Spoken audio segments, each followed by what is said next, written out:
നെയ്യാറ്റിൻകരയിൽ കഴിഞ്ഞ ദിവസം അടുപ്പിൽ നിന്ന് തീ പടർന്ന് വീട്ടമ്മ മരിച്ച സംഭവം ആത്മഹത്യയാണെന്ന നിഗമനത്തിൽ പോലീസ്. ഫോറൻസിക് സംഘം നടത്തിയ പരിശോധനയിൽ മരിച്ച സുനിതകുമാരിയുടെ ആത്മഹത്യാക്കുറിപ്പ് കണ്ടെത്തി. നഗരസഭ ആരോഗ്യ സ്റ്റാൻഡിംഗ് കമ്മിറ്റി ചെയർമാൻ കൂടിയായ ജോസ് ഫ്രാങ്ക്ലിനെതിരെ ആത്മഹത്യാക്കുറിപ്പിൽ ഗുരുതര ആരോപണങ്ങളാണുള്ളത്. കഴിഞ്ഞ ദിവസമാണ് നെയ്യാറ്റിൻകര സ്വദേശിയായ സുനിതയെ പൊള്ളലേറ്റ നിലയിൽ കണ്ടെത്തിയത്. രാവിലെ അടുക്കളയിലെ പാചകത്തിനിടെ ഗ്യാസ് ലീക്കായാണ് മരണമെന്നായിരുന്നു സംശയം. എന്നാൽ പിന്നീടാണ് പോലീസും ഫോറൻസിക് സംഘവും സുനിതയുടെ ആത്മഹത്യാക്കുറിപ്പ് കണ്ടെത്തിയത്.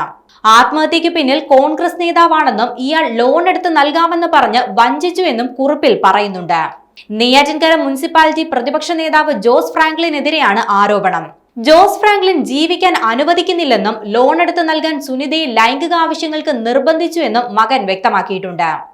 ഏറെ നാളുകളായി ജോസ് ഫ്രാങ്ക്ലിൻ സുനിതയെ ബുദ്ധിമുട്ടിച്ചിരുന്നതായും രാത്രി വൈകിയും ഫോൺ വിളിച്ച് ശല്യം ചെയ്തിരുന്നതായും മകൻ കൂട്ടിച്ചേർത്തു.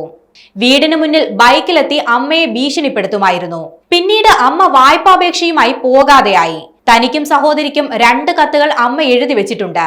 അമ്മയെ നഷ്ടപ്പെട്ട തനിക്ക് നീതി വേണമെന്നും മരിച്ച സുനിതയുടെ മകൻ വ്യക്തമാക്കിയിട്ടുണ്ട്.